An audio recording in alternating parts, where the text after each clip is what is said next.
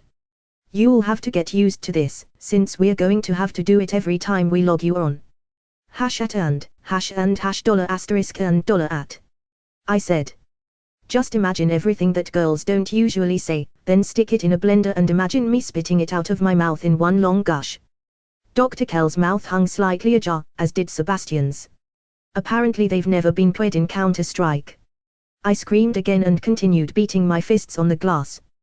The liquid was rising up past my knees. It was bizarre because it tingled and found its way into my clothes, but at the same time didn't feel wet.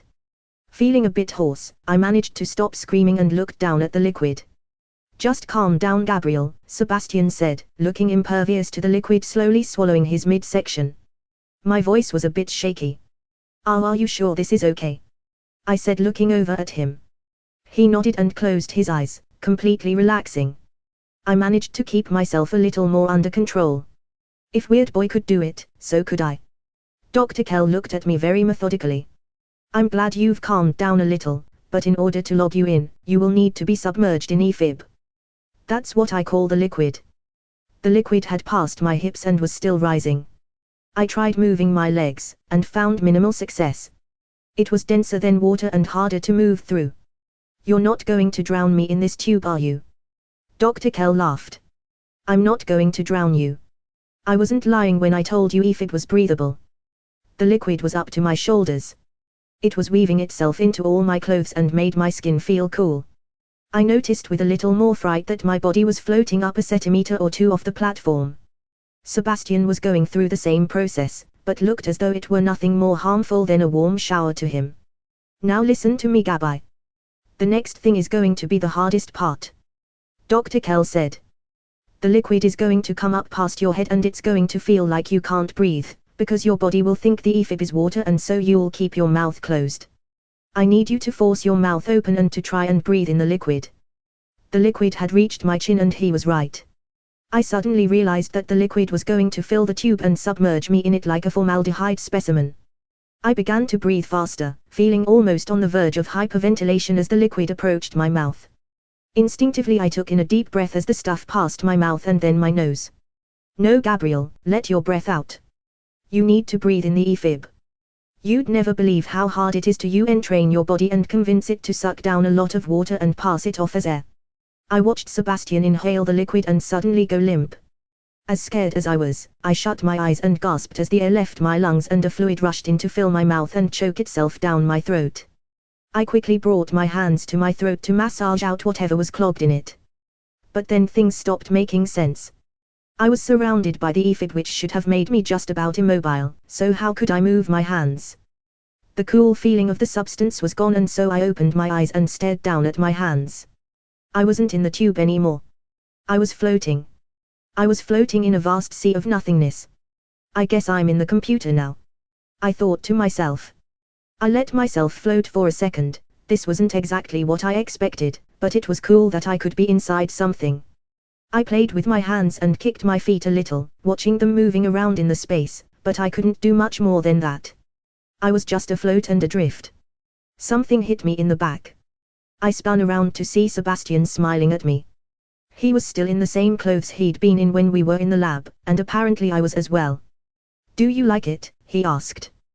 There was something in his voice that suggested he'd not talked to many girls besides his mama. I nodded slightly and looked down at my feet. I was kind of confused as to how I'd turned around without being able to touch any surface for leverage, or at how I felt like I was standing, yet there was no ground. While staring downwards, I saw a little cloud suddenly appear somewhere below me. It just popped up out of nowhere. Then more of them came. Like some imaginary thing had puffed up its cheeks and blew them out to scatter in the nothingness. "What are those?" I asked, motioning to the clouds. Sebastian smiled and held his hand out. The nearest cloud flew towards us as if summoned by telekinesis. "These are files. Think of it as Ms. Windows minus 3D, except without the Ms, and you're sort of inside the window." The cloud near us became a picture, like a floating television. It was an image of a sailboat. It was small, but it was like a beautiful painting, just sitting there calmly on water during a sunset. "Having fun?" Dr. Kell asked. His voice was everywhere and nowhere at the same time, echoing. "Just showing her around," Sebastian replied. "That's good. Now Gabriel," Dr. Kell began. If you could, just call me Gabi." "Okay Gabi, as you may have guessed, I'm talking through a microphone in my lab. I have monitors showing me what you're both doing. I haven't actually gone anywhere, I'm still just in the lab, right?" Another cloud popped up suddenly next to the two of us. Dr. Kell's smiling face was on it. He moved out of the way and I could see the two tall tubes with our bodies floating in them. It looked creepy, like seeing yourself dead. It's just such an unnatural body posture. Dr. Kell's face returned to fill the image. "Okay, let's begin for today. Sebastian, pick one of the experiences and I'll start logging brainwaves." "Sure thing, Doc." One moment Sebastian started to do a sort of funny dance. Like he was trying to grab non-existent baseballs all around him, only there was nothing there. Every time he moved his arm a cloud moved around somewhere in the distance. "Nothing fancy, just something simple," said the doctor after Sebastian had lingered a little too long. "How about the boat?" "That's easy enough, heck you made it, why not show it off?" Sebastian smiled. He brought a cloud to him with his arm extended and there was a flash of light. I held my arm up to block my eyes and I felt a rush as everything changed around me.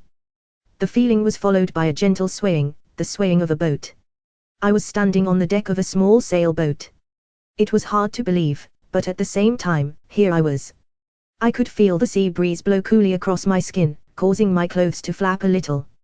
I found that I was wearing a sarong with a nice one-piece bathing suit. My outfit must have changed since I came into the program. I looked out to the ocean. It spread itself into a soft orange, mirroring the low sun at the end of a day. I took a moment and eased myself down, sitting on the deck. "It's beautiful," I said aloud as I watched the water. "Not nearly as beautiful as you," said a deep sultry voice behind me. I turned slowly to see Sebastian, only it wasn't Sebastian. It was his face, but put on this ridiculously muscular and bulky body, clad in a male thong speedo.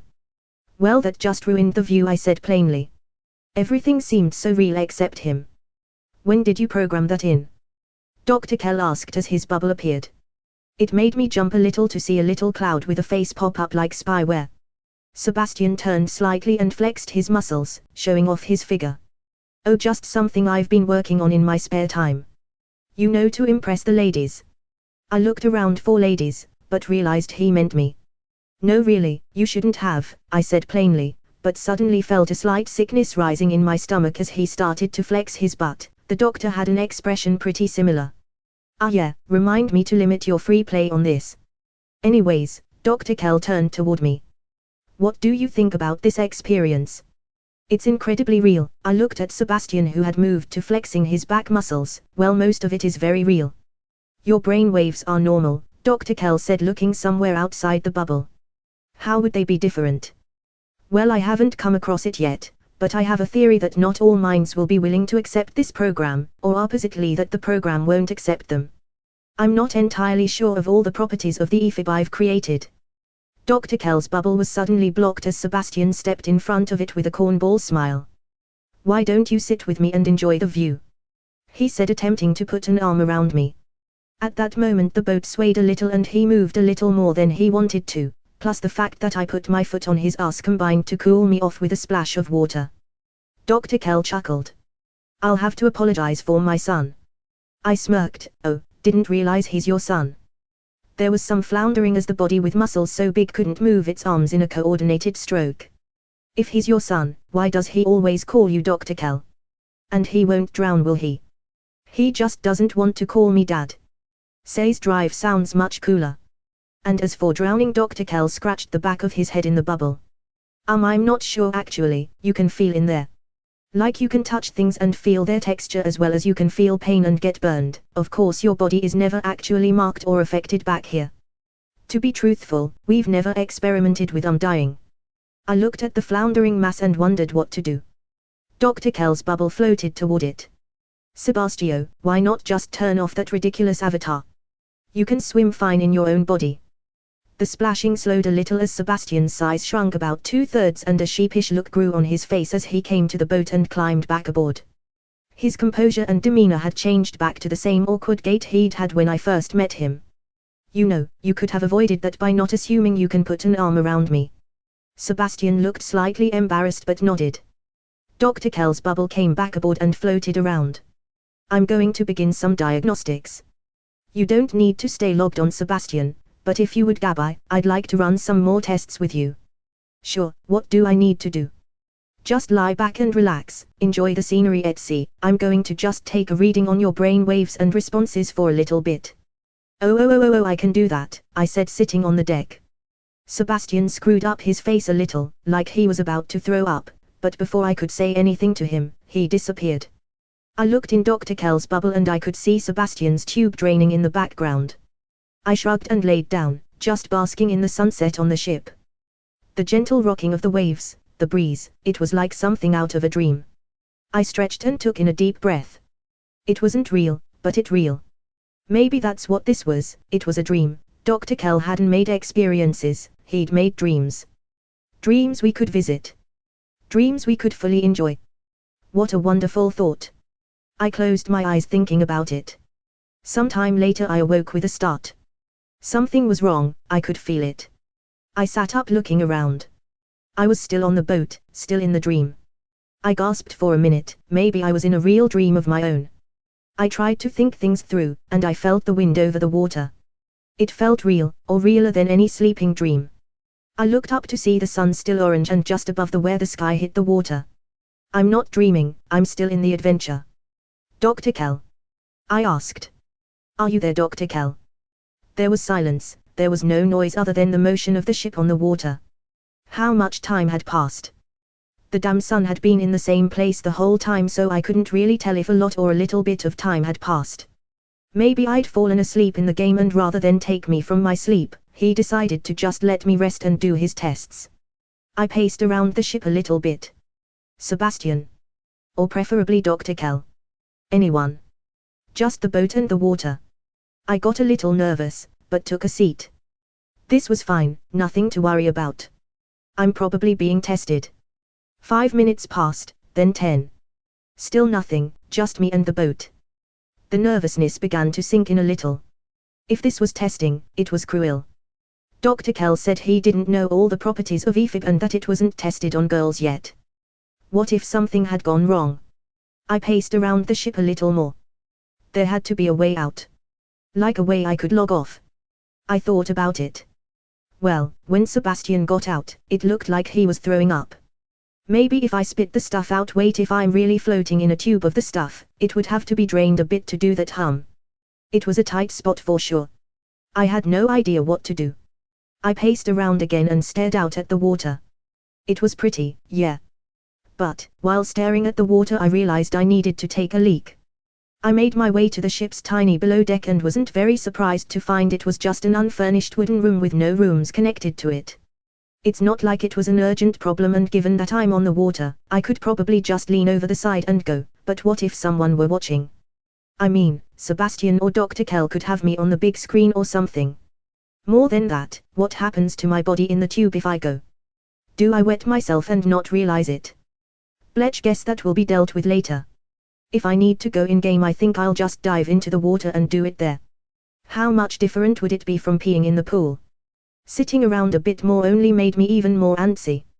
I thought about everything we'd done so far, and the only thing to offer me any hope was remembering how Sebastian had started the program, with some type of hand gestures. But that was in the emptiness and files. Maybe it didn't work in here.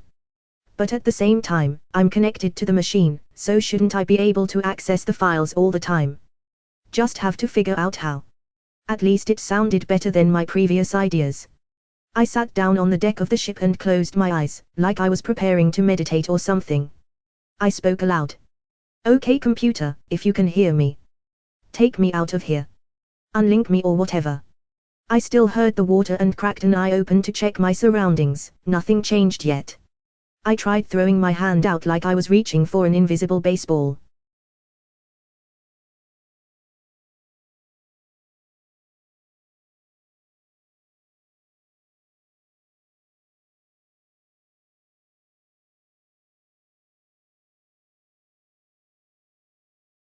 A little bit. This can't be happening. Dr. Kell. Sebastian. This isn't funny. Where the hell are you two? Another couple of minutes had passed. My anger and frustration was quickly being overcome with fear. What if something was wrong? What if I was stuck here? I stood up and looked out at the water. Since I know it's fake, I don't know if it's as pretty as I first thought it. Especially being stuck here like this. My mind just drifted off, wandering in random directions, trying to recall everything that had happened today, even the parts before I'd been inside the computer. For some odd reason, the damn Zelda song came into my head. I rolled my eyes and tried to think of something else, but the damn tune just wouldn't go away. I hummed the first bar, singing quietly "Go Took Her Away and Now the Children Won't Play." The moment it had left my lips, the same flash of light went off. I quickly held a hand to cover my eyes, and a sudden familiar rush took place as the scenery rearranged itself. When the brightness began to fade, I removed my hand to find it wasn't sunset anymore, it was suddenly midday. And I also wasn't on the boat anymore, I was standing on a dirt path in a forest. Well, this is a start, I suppose. I said to no one in particular. I checked myself over and found that I was in my own clothes. Better than being stuck on a boat. I looked down the path, and the only thing of note was a wall that bordered one side of it not too far ahead. Other than that, it just seemed to stretch on forever into forest, in both directions. Okay, wall it is, I said as I walked towards it. As I got closer, I realized something a little funny. The wall itself was a brick wall, sort of yellow-grey, like something you'd see around a Victorian garden, but the funny thing was that it was tall. Like 12 feet tall. I couldn't see over it, but I could hear the faint sound of motion on the other side. I came upon a wooden door sized proportionally to the wall. I could only just barely reach the handle of it, and it seemed locked. Dr. Kell, Sebastian? I asked.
Arth.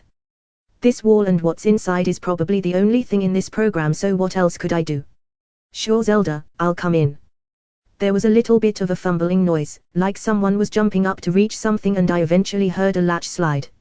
I backed up as the door creaked out at me and Zelda stepped up to see who had come to visit. My knees suddenly got weak and I fell over backwards. It was some type of sick joke. I was looking into a mirror or doppelganger. Zelda was me, I was Zelda. She must have either decided to copy my expression or she had a conscious identity of self and suddenly realized that I was her too. You're my twin. Zelda said, clapping her hands together excitedly and diving forward to hug me on the ground. Get off me! I screamed, frantically trying to separate her from me. My tone of voice shocked her and she jumped off. I realized she was dressed like, well, Princess Zelda. The young one anyway, but still my size, still me.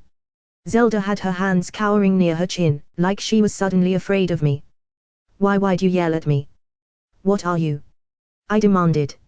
Zelda took a step back, tears welling up in her eyes. I'm a girl. I'm Princess Zelda. Why do you look like me? My tone seemed to be scarring her. I don't look like you, you look like me. Touché. Okay, fine. I fumbled for a moment. This wasn't what I had expected to run into. It was also disarming to see myself. It's one thing to see yourself in a mirror, but to see yourself in person, it's entirely different. Under my inspection I realized she wasn't exactly me though. She was an incredibly good likeness, but small details were out of place. My eyes weren't exactly like hers, my chest wasn't quite that full, my hips had a little less curve. It was like she had been tailored to be a better-looking me. Wait. Better-looking me? What about Sebastian? I barked. Zelda backed up again, letting out a little yelp. Sebastian. Sibba. My Sibba. Oh, this wasn't going to go in a good direction. If I'd stumbled into virtual porn with myself as the feature, castration would only be the beginning of Sebastian's comeuppance. I cooled myself down. Yes, you're Sibba. What does he do here? Zelda looked a little worried, like I was asking her a trick question. He just comes and plays sometimes. I felt my blood pressure rise a little. What do you mean by play? Zelda slowly began to put herself back inside the door as she noticed the unhappiness I was emanating. Board games, hide and seek, tea parties, just play. I tilted my head a little oddly at her. The childish slurring, the scared demeanor, is that really what they did? I walked briskly through the door, surprising Zelda as I just passed right by her. I found the inside was an elaborate garden. It was lush and full of green vines and flowers and bird fountains and a dream all its own. There was a small creek bordered by rocks and little wooden bridge over it, a marble table with 2 chairs, a grassy field and a decent single-level house. I'd come in expecting to find something perverse, but instead I found something almost whimsical, almost too girly to be anything else. I just stared, taking it all in until I heard the door shut behind me. Zelda looked a little worried at me but carefully approached. Are you mad at Sibba? Yes, I said plainly. Why, has he been bad? I looked Zelda over again, seeing the cuter version of myself. I just nodded. What did he do wrong? It's a little too complicated to explain. Oh my goodness, exclaimed an older woman. I turned and my eyes went wide as I saw a raven-haired lady come up to us. The only problem was that she had to be 10 feet tall. Zelda. Zelda, is this more of your silliness? Am I seeing double? Zelda lost a little bit of worry on her face as the lady approached. She smiled and shook her head. Nope, this is my twin Gabi, she said, pointing at me. The giantess looked at me. I turned my eyes skyward. I was only 5'7" and 10 feet sure makes you feel a lot smaller. Zelda's twin. Well, isn't that just the cutest? Nice to meet you Gabi, I'm Naomi. A broken record was stuck in my mouth. I suddenly felt as frightened as Zelda had seemed a moment ago. She was just so tall. Hi. I finally managed to get out. Naomi smiled at me. Well, it shouldn't be much different taking care of twins. What? I asked, a little confused. Naomi squatted down a little and looked at my shirt and slacks. These are a little too nice for playing around in the garden. Why don't we get you into something a little more comfortable and less restricting? Take care of twins. I stammered out. Naomi smiled. As tall as she was, she didn't seem to be as intimidating as her height made her. Her raven hair was tied in a loose ponytail and she was dressed conservatively in a white undershirt and a jean dress that hung all the way down to her ankles. At least she wasn't dressed as a character from Zelda. Naomi suddenly scooped me up with one arm, supporting me on a hip. Zelda clapped happily as she started back towards the house. Wait. Put me down, I didn't say you could pick me up. I yelled. Zelda looked up at Naomi, she yells a lot. Naomi looked back at her and nodded with a bit of a smug smile. I guess she's not your exact twin, but we'll see. Naomi brought her other hand to steady me as I struggled to get down. Fussy fussy, she said, bapping my nose. You can't do this. Let me go. Rewind a little. Dr. Kell had his clipboard up and was checking the readings. Dr. Kell? Gabby asked. Are you there, Dr. Kell? Dr. Kell noted the response and made a little tick mark. He checked one of his view screens to see her pacing around the boat. It was a little harsh to give someone the silent treatment in the program, but necessary to see how they'd handle submergence in their environment. Sebastian? Dr. Kell? Anyone? Gabby asked again, sounding slightly more worried. Dr. Kell made more tick marks. Sebastian approached behind him and looked on with only slight interest. He'd gone through the same thing 3 weeks ago and soon enough it'd be over. He left to get some food. Okay computer, if you can hear me. Take me out of here. Unlink me or whatever. Gabby said. Dr. Kell looked over at the screen. She didn't quite have it right, but given enough time she probably would. She could access the logout procedures by simply saying the correct phrase. He watched and didn't crack a smile at her various attempts to leave.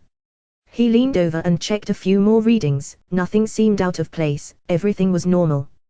He was only faintly paying attention as he heard her hum something and then the meters he was watching suddenly spiked. He spun back towards the screen and she was gone. What? He exclaimed, opening more windows, taking a complete view of the ship. She just disappeared. He checked the readings again. She was still alive, she just wasn't in that program anymore, she had moved to a different one and for some reason, there was no trail, no notation of where she'd gone, which was something the system was programmed to make. This is bad, the drive said, suddenly pulling at his collar, feeling a little uncomfortable. A girl had just gotten lost in virtual space. He frantically began pressing buttons and typing in commands as Sebastian re-entered the room. What's up? He asked, noting the slight urgency in his dad's movements. She's gone, he exclaimed. Sebastian looked at the tube. Gabby was still there. No she's not. Dr. Kell pointed at the screen. No, she's gone from there. I can't log her off, she has to do it herself and I haven't told her how yet. Sebastian scratched his head. Couldn't we just reach her anywhere in the system? Like run a search or track her signal or something? Dr. Kell pushed stacks of papers aside. No, I haven't made the possible yet.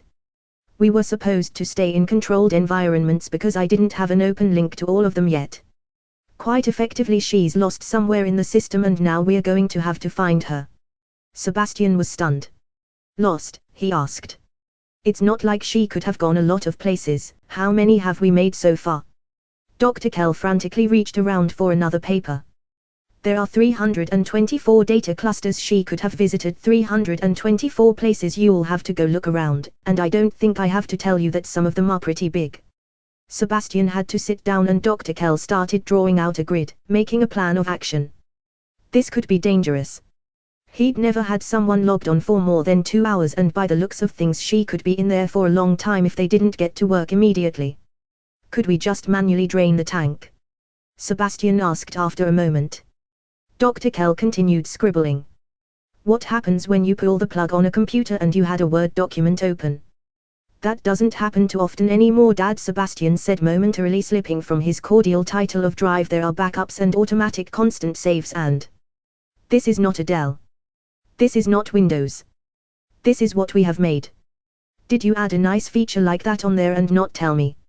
Sebastian shook his head. Number. If we drain it, we take her out still half in. I don't know what would happen, honestly she might not be the same afterward and I'm not going to take that chance. Sebastian got up and did his best to help Dr. Kell. Naomi opened a door that had mosaic glass framed in its center. It looked antique and quite beautiful, but I didn't really care as I continued to struggle. What are you doing? Put me down, Amazon. Naomi giggled. Amazon, I'm not that tall, I'm not even over 6 feet.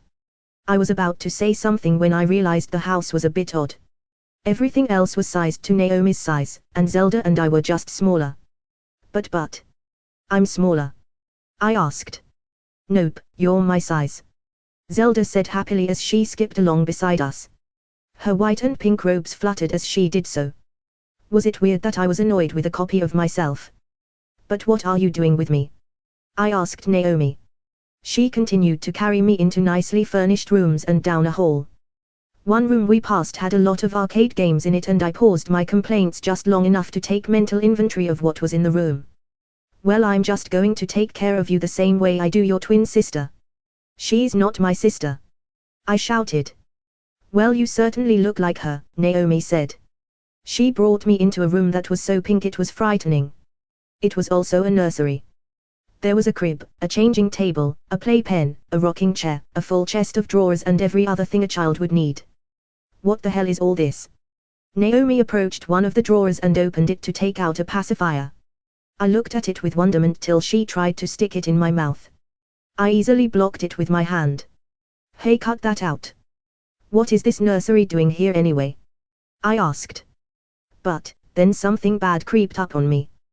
The way Zelda had been talking, her referring to Naomi as a nanny, mentioning childish activities, and possibly worst of all, while everything in the house was sized big, the childish-sized things in this room were scaled right to my current height. I gasped out loud as it all suddenly sank in.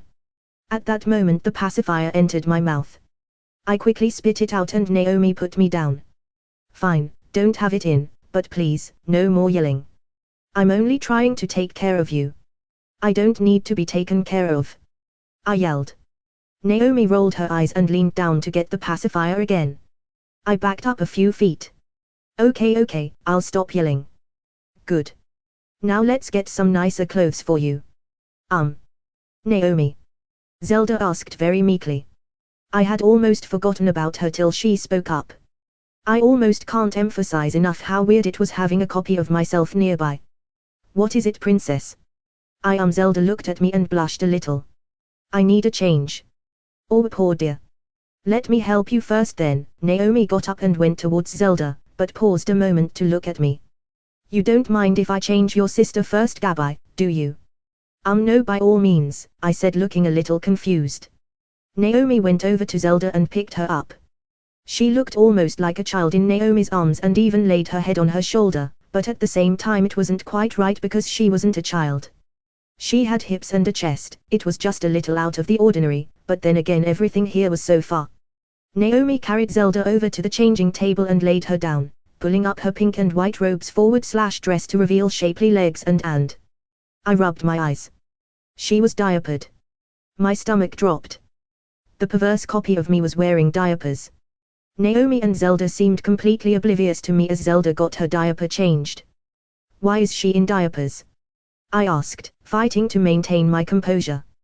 Because she's just a little girl and doesn't really have control yet, Naomi said with a smile, tickling Zelda as she said it. Zelda blushed, trying not to make eye contact with me, apparently a little embarrassed. She's not a little girl, she's 17. No need to yell again, Gabi, and no, she's not 17, she's more like 6. Which I'm sure you are too, but nice try. Nice try. I'm 17. Naomi finished changing Zelda's wet diaper and she helped her off the table. Really, Gabi, you have to be the most excitable girl I've ever met. I almost wonder if you really are your sister's twin. I'm not. I practically screamed. Naomi scooped me up again and carried me over to a closet. This time I wasn't just trying to get free, I was pounding on her shoulder and about to hit her in the face. Naomi's hand slapped my thigh hard. It hurt and scared me for a moment. Stop that, Gabi, she said admonishingly as I rubbed my leg, trying to massage the sudden pain away. There's no hitting here. Hit me again and you'll be punished, understand? She looked right into my eyes and I realized that whatever I did do, I was half her size, just about literally. I gulped loudly and slowly nodded. Naomi opened the closet and inside were a variety of outfits. There were practical clothes, as well as frilly dresses and even ridiculous costumes. I could see more Zelda outfits including the Shrek one, and a Link outfit and a Mario outfit and a Samus outfit. It was just about ridiculous. Let's see.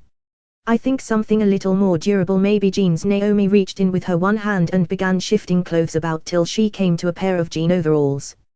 Perfect, she said happily. Could I wear them too? Zelda asked from behind. Naomi looked at her with a bemused smile. Want to look like your sister, huh? She asked. Zelda nodded. Oh, well, I don't have a problem with it. I think I do, I volunteered. The stuff I'm wearing is fine, I don't need to change. Oh nonsense. You need to be wearing playcloths, Naomi said. She put me down and pulled off my shoes. Hey! I exclaimed, fighting against her again. But being so tall, she overpowered me and quickly had them off and working on the button of my slacks. It was almost not worth fighting how easily she dealt with my resistance, but I still tried. What's this? Naomi asked in surprise. She had worked my pants off and was staring at my plain Victoria's Secret panties. Big girl panties. Maybe you're not exactly like your sister. Are you potty trained like a big girl? I'm 17. Of course I'm potty trained. Well, aren't we special? All right, that's fine. But don't make fun of your sister then, because she's not there yet. She's not my sister. You can yell all you want, but there's no lying to the mirror. I think you're just jealous that Zelda is so much nicer, and she smiled at Zelda, maybe a little prettier than you. She is me. No, she's your twin sister, Naomi said as she reached out and got a plain pink t-shirt. She quickly pulled my shirt off and was about to put the t-shirt on when she found my bra. Oh, I didn't even realize they made them that small. $and*##. For the record, I'm a nice bee, so she can STFU. Naomi's hand reached around and smacked my bottom faster than I could react to it. Her finger was pointed straight at me and her eyes were locked on mine. I never want to hear that language from you, she said, looking at me sternly. I frowned at me and she grabbed my wrist, squeezing hard. Do you understand me? I looked at her a little astounded and tried to tug my wrist away. All right, geez. It's not my fault that you're all faulty computer programs. Gibberish, Naomi said, deftly unhooking my bra. I tried to reach up and slap her hands away, but she had the wrists grabbed and was sliding the shirt on me. With more restrained struggling, she managed to get me dressed in the blue jean overalls and a pair of white tennis shoes. Now you stay here and wait while I dress your sister. Okay, Gabby. I frowned. How about no, I said, sticking my tongue out and walking straight for the door. I heard Naomi sigh and walk towards the door, beating me because she only needed half the strides. She shut the door and looked down at me with a slightly annoyed look on her face. You're just determined to do whatever I tell you not to. Aren't you, Gabby? I didn't answer her but tried to open the door even though she was leaning against it. The door didn't move and neither did she. I think this is your evil twin princess, Naomi said to Zelda, who just nodded softly. I frowned at both of them. Just let me out, I said angrily. Naomi reached around again and smacked my bottom. Number. You can wait here for 1 minute while I get your sister ready. I had my hand on my butt. Her swats had sting. I don't even think she was doing it that hard, but one hand was big enough to catch both cheeks. Reluctantly I backed away from the door, sneering at her the whole time. Zelda quickly got herself ready, getting out of her costume, and working herself down to nothing but a big toddler-like diaper. I nearly gagged. It wasn't embarrassing to her to be in a diaper, and she was me, or looked like me, or gosh. What the hell is this ridiculous program? Naomi had Zelda dressed identical to me in no time at all. Oh, how precious, Gabby, come over here and stand next to your sister. I frowned and didn't move. Naomi lost a little bit of her smile and motioned for me to come over again. I reached up for the door. Do that and I'll tan your hide, but good, Naomi warned. I let out a deep sigh and stomped over to the two of them. We stood in front of an oval-shaped stand-up mirror that seemed at least 8 feet tall. But looking into it, my mouth suddenly dropped. We were twins. I mean, identical twins. Wearing what we were, I couldn't see any difference. Well, maybe Zelda's overalls bulged at the hips a little, but that was it. Same hair, same pink shirt, same height, same look of bewilderment. Wow, I managed. Sister. Zelda said, hugging me tight. I gasped a little bit. Not entirely sure what to say. I mean, she was fake, but she felt so real. I could feel her warmth, her body pressed against mine.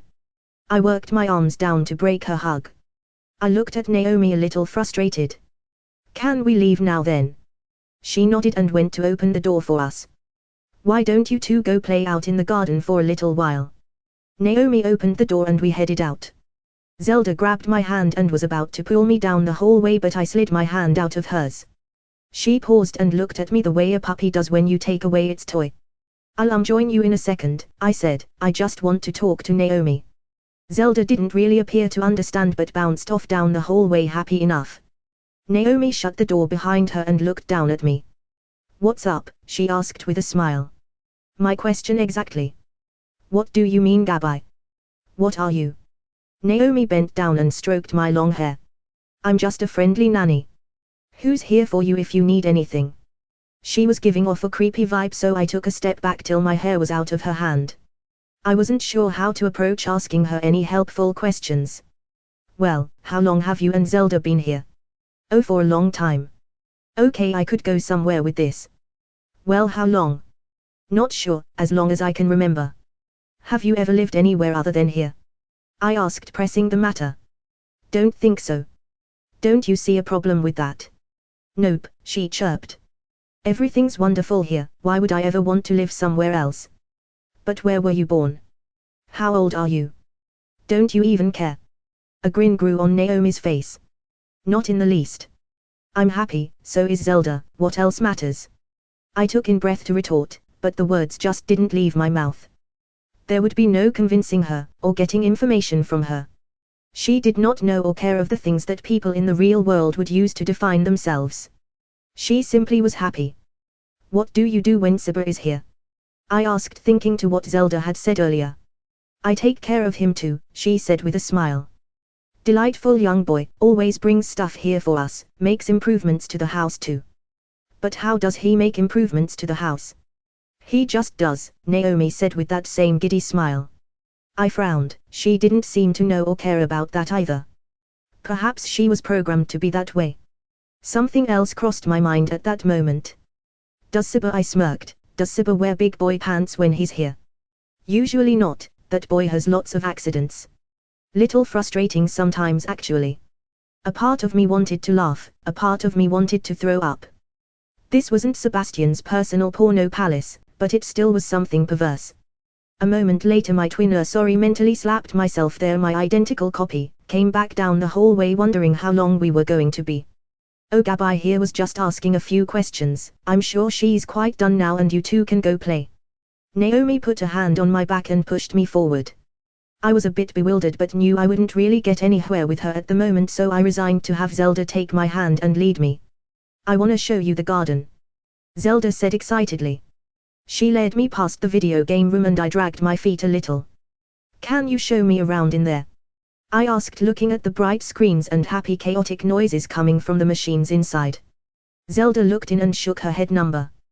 That's Siba's room. I'm only allowed in there when he's around. My mind perked up for a moment. If that room was Sebastian's, maybe it had some link to the outside world. Like an exit or maybe a monitor in on the lab. At the very least, it did appear to have some very good games. I could already hear the voice from one game saying welcome back to the stage of history. I worked my thumbs energetically in anticipation. Naomi chose that moment to walk in front of us and lock the door with a key. Sorry Gabby, that's Siba's room and it's rude to go in there uninvited. I gasped a little bit at Naomi shutting my best lead yet. Oh he said I could. I saw him earlier today on a boat. I'm fairly certain Sebastian had every intention of showing me his room back in the real world if I'd given him the chance, so it wasn't like I was lying. Nice try, he'll have to be here to tell me that personally. But video games. Please. She put her hand on my shoulder and turned me away from the door, walking me forward with Zelda. I shoved her hand away and just walked on, knowing I was defeated. Zelda led the way out into the garden once more. It was still as stunning as when I'd walked through it earlier. If Sebastian had hand-designed this, he had done a damn good job. There was something sweet in the air, like a perfume I couldn't quite place. This way, Zelda said, grabbing my hand again. She tugged me forward almost at a run around the side of the house and into another little open area ringed by a flower bed. The flowers were gorgeous and like nothing I'd ever seen. They almost looked like regular flowers, but they were bigger and more pretty. She guided me over to a stream which I'd seen earlier and up to a pond up that appeared to be feeding it. "That's Frederick," Zelda said with a big smile, pointing at a goldfish swimming circles. He was pretty big for a goldfish, but after watching him loop a few times, I realized that he was swimming the exact same concentric circle repeatedly. "Guess he's not done yet," I said quietly as he continued like the hands of a clock. "What do you mean?" Zelda asked innocently. "He only swims in circles. 'Cause circles make him happy." "Right." We stayed and stared at the water for a little bit, and hearing the tinkling of the stream I was reminded of my own slight need to form a stream. Thinking about it suddenly brought it front and center once again. Where's the toilet?" I asked, looking back towards the house. Zelda blushed a little bit. "I don't know." "What do you mean you don't know?" Zelda looked down and patted at her waist, making a slight crinkling noise. "I don't really need to know," she replied, blushing a little more. "What do you do when you need to take a bath?" "Bathtub. And there's no toilet near there." Zelda hesitated and looked thoughtful for a moment. Nope, just the bathtub and the towels and the changing table." I let out a sigh and started back towards the house. "Where are you going?" Zelda asked, trotting up to follow me. "To find a toilet, or make my own." "Diapers are a lot more convenient," Zelda giggled. I sneered, but didn't turn around to reply. We headed back into the house and Naomi was there to greet us. "What are you doing back so soon? You weren't gone for more than 2 minutes." "Gabby needs to potty," Zelda said happily. This time I blushed a little. "Do you, Gabby?" Naomi asked. It was a little embarrassing being asked if I needed to potty. "Yeah, but I don't need any help," I said, anticipating her move. "Just let me know where it is." Naomi smiled. "We don't have one." "Excuse me?" "We don't have a bathroom, least not one for what you need to do." The wind just jumped right out of me. "What do you mean you don't have a bathroom? Must you always yell, Gabby?" "It's rather simple, we don't have a bathroom." "Then what do you do when you need to go?" Naomi swatted my behind once again. "No need to yell. The answer is that I never need to use one." "What?" "I never need to use one. I do not urinate or defecate." My jaw hung open a bit. Was that possible? Then thinking on it a little more, since she wasn't real, it was more than possible. She probably wasn't programmed to do anything other than take care of Zelda and any other guests. "Okay then," I said calmly, turning to head back outside. "Where are you going now?" Naomi asked as I was almost back out the door. "I'm going outside to water the flowers." "Oh, they don't need to be watered, don't worry about it." "Oh, I'm not really going to use water, so don't worry about me." Zelda looked a little confused, but Naomi obviously understood, reaching out to grab my hand. "I didn't realize you'd be staying with us long enough for this to be a problem, even Sibber isn't usually here for more than an hour or two. But don't worry, I'm here for just such situations like these." "Let go," I said, digging my fingers into hers, trying to pry them off my wrist. For the umpteenth time today I was being led somewhere I didn't want to be to do something I probably didn't want to do. "She's going to be diapered?" Zelda asked with a smile, clapping her hands together. "Better than ruining my flowers," Naomi said with a smile. "They're not real flowers. I doubt they'd even be affected." "Hush, Gabby, no more yelling. I'll have you diapered soon enough." "Don't. This is inhumane," I said, hitting Naomi's hand that was locked around my wrist. "No, making you have to go outside in the garden like an animal is inhumane. Consider this a courtesy." Naomi started to drag me back towards the nursery. "There's nothing to worry about, Gabby, I'll have you nice and diapered before you know it." "That's what I'm worried about. I don't want to be diapered." Naomi let out a sigh, but continued to march forward with me in tow. Zelda was doing a sort of funny high-step march behind us, as if Naomi was the master of ceremonies in some hunter's parade, and I was the prize catch between them. "Being diapered is great," Zelda said happily. I worked at Naomi's wrist some more and just about lost it. "Just let me ****** go." Zelda's eyes went wide and she stopped mid-march. Naomi did the same and quickly spun my wrist around, turning my back to her. She had her knee to my stomach in one deft movement and I realized all too late the mistake I'd made. Whap, came Naomi's hand. You are never to use such language. And you've already been warned once. Whap whap. I struggled to get free. This was embarrassing and even worse, it really hurt, not to mention did nothing to alleviate my need to pee. My eyes were tearing up involuntarily and my butt felt like it was being repeatedly exposed to fire. Whap whap whap. The tears came freely. Zelda looked almost as if this was hurting her as much as it was me. She backed behind the corner of one of the walls, so that she had some protection, from what I don't know.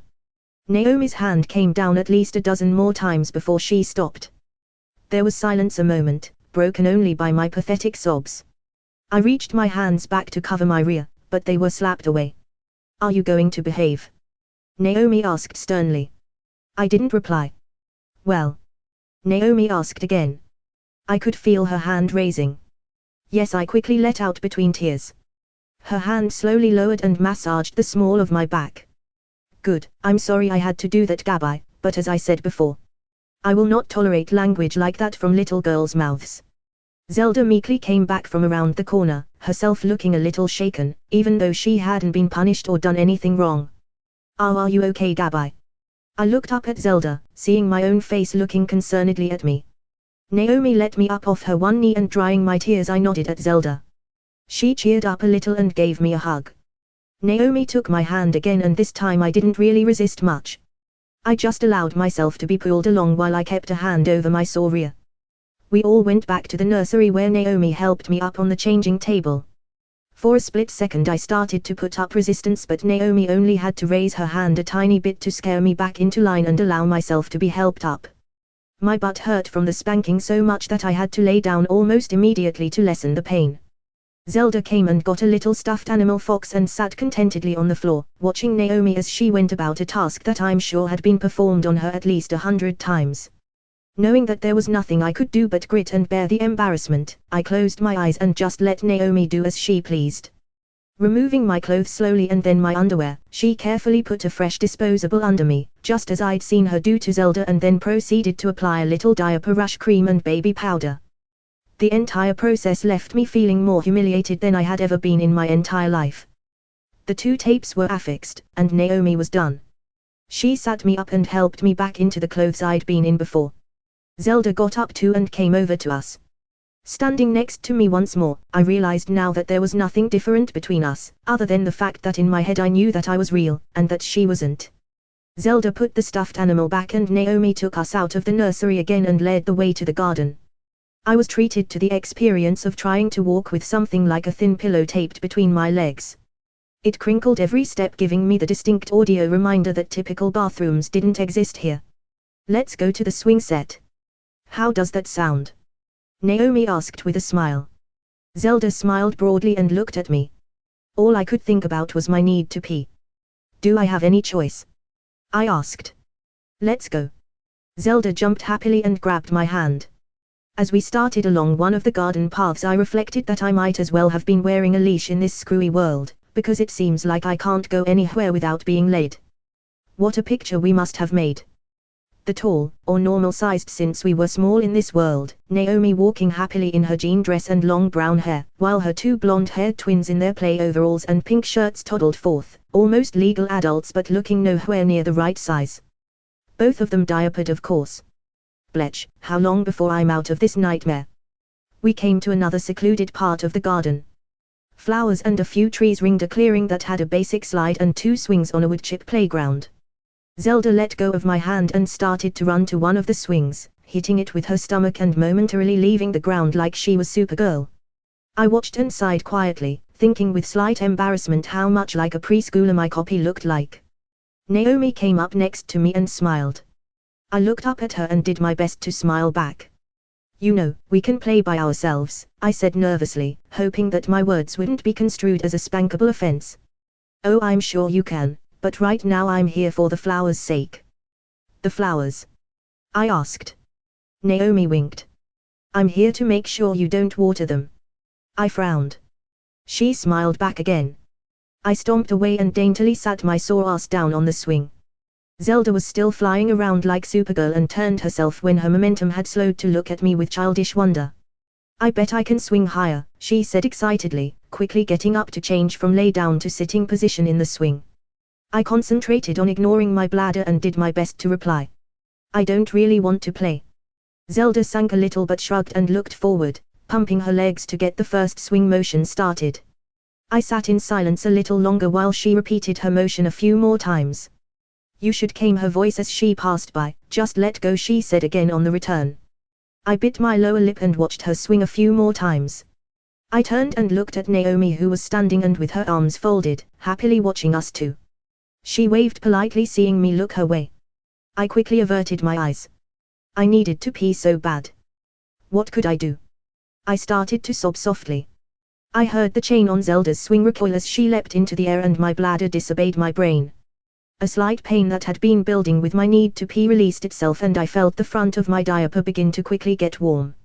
Zelda landed with her feet together and stood up like she'd just done a triple backflip off the high beam. She turned to me for her accolades, but upon seeing the tears building in the corners of my eyes and the way my legs were slightly crossed, she managed to correctly guess what was happening. She ran up and hugged me. My, she said as she did. I think my sister needs her diaper changed. I wanted to correct her, and say that I wasn't her sister. But at the moment she was the one in the dry diaper and I wasn't. I just couldn't even get myself to stop crying or flooding my diaper. Well, it's not like it was unexpected. Let's get you both changed. I'm sure by now you could use it too, Zelda. It's getting pretty close to nap time anyway. With that Naomi came over and scooped me up out of the swing seat, being careful not to put too much pressure on my rear. Zelda followed once again and we went back to the nursery. Instead of on the table, Naomi laid Zelda and I out on the floor. She went over to get supplies and then got our names wrong, referring to Zelda as Gabi and me as Zelda, but Zelda was quick to laughingly point out she was wrong. Oh. I'm sorry dear. You just both look so adorably alike, my little diaper girls. I couldn't seem to stop crying. I was worried that this would be what the rest of my life was like. I mean I'd made no progress on getting out of here. All I'd managed to do is get myself more involved. I mean here I was having my diaper changed on the floor, right next to my identical copy. Naomi was a pro at changing diapers, probably as she was programmed to be. She had Zelda and I powdered and changed, then went to the closet to get out 2 more pink shirts. Only when she came over and started to put it on Zelda did I realize it wasn't a shirt. It was like a one-piece bathing suit with sleeves and snaps at the crotch. Easy, if I'm not mistaken. That's for babies. I said feebly as she helped me up and started to work the garment over my head. Exactly, Naomi said happily as she brought it down around my waist and then snapped it on over my diaper. For the 2 most adorable baby girls in the world. Zelda smiled happily and I frowned, very much the classic Greek masks for comedy and tragedy. Naomi picked me up and brought me over to a crib easily the size of a twin bed in my world. You don't mind sharing your crib with your sister, do you, Zelda? Naomi asked me. I felt resentment and managed to choke back the tears my humiliation had brought on. She was doing this on purpose. I'm not Zelda. Oh, that's right, Naomi said, nuzzling my nose. She stopped and looked down at Zelda on the floor who was smiling up at her. I'd love to share my bed. She replied happily. Naomi smiled and carried me over to the crib, placing me down in it. The left side of the crib was down right now, but even down it came to just above my waist. Naomi returned and picked up Zelda next, giving her a raspberry on her cheek and eliciting fits of giggles as she did. All right you two. Lay down for a bit and enjoy a nap. You've both had a lot of excitement. I was standing with my hands on the rail and Naomi deftly took them off, scooting me back a few inches so that she could raise the bar. When she had, it came up to just above my nose. She went back towards the door and turned out the light. It was suddenly dark in the room and I realized there weren't any windows. Zelda whimpered behind me. Oh, I wouldn't forget, Naomi said reassuringly and flipped another light switch. A small shooting star and cloud night light turned on in the corner. Zelda smiled and Naomi shut the door. Zelda encircled her arms around my waist and fell over, pulling me down to the bed with her. I wrestled for a moment trying to get her arms off my waist. Let me go, I said impatiently as I finally got her arms off me. But it's nap time. she said, tilting her head at me. Aren't you yawn tired? I frowned. Here we are in a big crib, diapered and wearing pinkies. No, not really, I lied. Truthfully, I was a little tired. This whole ordeal had just about ripped out my nerves. Okies, but just don't be loud or I tired. I'll keep warm for you if you wanna snuggle up for a nap, Zelda said with a smile as she got underneath the ample covers. She closed her eyes and I just sat on my legs, looking out into the nursery with a sigh. Damn it, how am I supposed to get out of this? She's not in the danger room either, Sebastian said on one of the screens.